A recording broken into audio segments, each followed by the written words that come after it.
rehefa mijery ny fanehoan-kevitry ny kristianina maro na eo amin'ny tambazotra-tserasera zany na eo amin'ny fiarahamonina andavanandro fampiresadresaka eny ny olona na any amin'ny fiangonana na any amin'ny toeram-piasana dia misy fil conducteur anankiray tsikarotro miverimberina ary mihamiariary dia ilazako hoe ny zava-misy betsaka ny maro anisa dia kristianina chat GPT. Tsy manofy ianao fa zay mihitsy le izy, kristianina chat GPT.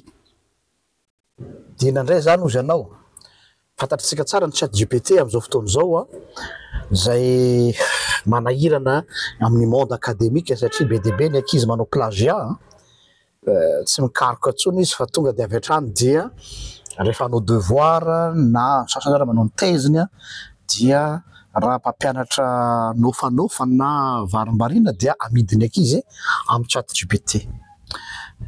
Ny chat GPT koa dia azonao ampiresahana sy midikte aminao ny zavatra zay ilainao. Ahoana ny fanaovana an'izao chat GPT dia miteny izy. Misy zavatra tsy hainao dia antaninao chat GPT. Ity ny zavatra mahavariana. Zay zavatra lazain'ny chat GPT dia tonga dia parole d'évangile amin'ny maro. Zany hoe tonga dia toteny amin'ilay olona le izy. Satria nahoana? Satria miarranger ny olona anthropologiquement parlant, zany moa manao resaka anthropologie foana, ny hoe misy tierce personne avy any ivelany midikte anao hoe izao no tokony atao. Zany hoe misy karazana fainéantise intellectuelle kely zany ao anatin'ny olona kamo eritreritra sy hisaina, kamo anao réflexion ary tena mipetraka tsara ty hoe page de réflexion ity fa nitadiavin'ny olona dia hoe inona ny lazain'ny dogme ny communauté anareo, inona ny lazain'ny fiangonanareo, inona no lazain'ny maro anisa dia rehefa ny maro anisa no miteny an'iny na misy ataontsika hoe autorité morale anankiray na koa ataontsika hoe misy entité ngezabe anankiray mamoaka azy dia iakinan'izay. Dia olo zao hoe kristianina chat GPT satria anisan'ny zavatra anankiray be dia be ny antony itiavako ny baiboly ankoatra ny lafin'ny finoana. Ny baiboly areto no tsy hitovizako hevitra amin'ireo kristianina namako. Ny baiboly tsy code moral na koa hoe karazana manuel de procédure amina savoir vivre. Tsy manuel de procédure amina atao hoe ahoana ny fomba fiainana amin'ny fiarahamonina na ahoana ny fomba tokony fiainan'ny kristianina. Non. Tsy code moral amin'ny baiboly hoe midikte anao hoe reto no tokony ho ataonao si tu veux être un bon chrétien. Non. Satria izay le atao hoe kristianina chat GPT. Ny olona zany dia hoe inona ny lazain'ny soratra masina amin'izao dia iny no calquen'le olona.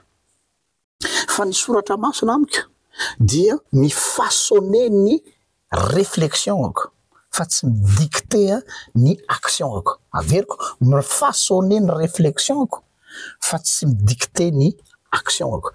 Tanareo ny hoe chat GPT, problème ny chat GPT masy dia zao everitsika fa intelligent izy satria intelligence azadiny fa artificielle fa efa pré-programmé tsika le izy hoe izao no zavatra tiako re. Zany hoe efa nisy olona miprogramme le izy dia ny fahaizany mandeha mitsipona ny information un peu partout dia avy eo iny amin'ny alalan'ilay akingany no ohatrany hoe mifaçonner dia avy eo zavatra efa plat réchauffé. Averiko tsara, plat réchauffé, zavatra efa nataon'olona tany nitenenina mpikaroka ary, scientifique ary, philosophe ary, théologiana ary, mpandinika fiarahamonina ary no angoniny dia ny fahaizany manao karazana pikasety, voilà, tsongatsonga dia afangarony dia miproduire zavatra anankiray toa mahavariana anao izy. Zany hoe zavatra efa pré-programmé. Eo indrindra le tiako atongavana hoe za rehefa mandinika ny soratra masina tsy mitady zavatra pré-programmé fa ny soratra masina dia mitarika ho amina renouvellement de l'intelligence. Zay ny Romaina 12:12. Renouveler ny intelligence dia rehefa renouveler ny intelligence nao izy dia ianao no mahafantatra izay lalina tokony alainao. Miteny mihitsy ny soratra masina hoe tsy ampianatra ny rahalahy intsony izay izao no ataovina, izao ny azo atao fa ho soratako ao am-poniny lalako izy dia ho fantany zay tokony ho ataony fa tsy midikte ny Andriamanitra tsy midikte ny lalana tokony aleko zany. Or matetika anaty fiarahamonina ilain'ny olona hoe mila diktena amin'ny olona ny zavatra tokony ataony fa tsy fantany zay tokony atao. De problème am'izay fotoana zay de olona kristianina ChatGPT mpanarake fa fotsiny zay zavatra lazaina aminy fa tsy hainy akory le pourquoi du comment. Donc zany ohatra hoe resaka fitondrana fiainana dia ny olona mahazo an'ilay renouvellement de l'intelligence zany hoe façonner an'ilay soratra masina ny réflexion fa tsy ny action dia mahay mandanjalanja ny atao hoe éthique de réflexion sy éthique de responsabilité. Zany hoe tsy miazakazaka any amin'ny le faire izy hoe inona ny responsabilité tokony raisiko hoe zao no tokony atao ndrianina zay masiny tiany olona zao no tokony atao tonga de any amin'ny éthique de responsabilité ny mamaky atsika sans passer par l'éthique de conviction. Move lay responsabilité no raisinao na les décisions zay raisinao fruit d'une conviction. Tsy misy zany fa tonga de avy hatrany de mandingana ty amin'ny responsabilité hoe reto daholo norme tokony ho arahana tonga de any amin'ny responsabilité. Or le olona tsy miadhéré an'le izy, or le olona tsy misintégré ao anatin'le izy. Donc zany mety micréer olona endry be mafatifaty be fa c'est presque un robot comme un ChatGPT.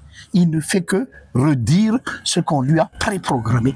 Zany ve noto hoe olona tsara satria mahafeno fepetra takiny fiarahamonina kristiana ChatGPT zany amiko. Fa za mandalo am'ilay atao hoe conviction, éthique de conviction, zay vao mandeha amin'ny éthique de responsabilité. Zay mba fanamarina kely fotsiny samy hitain'Andriamanitra de mba samy handalo hay handanjalanja zay conviction et responsabilité zay ny tsirairay. Rahatry so tompoko.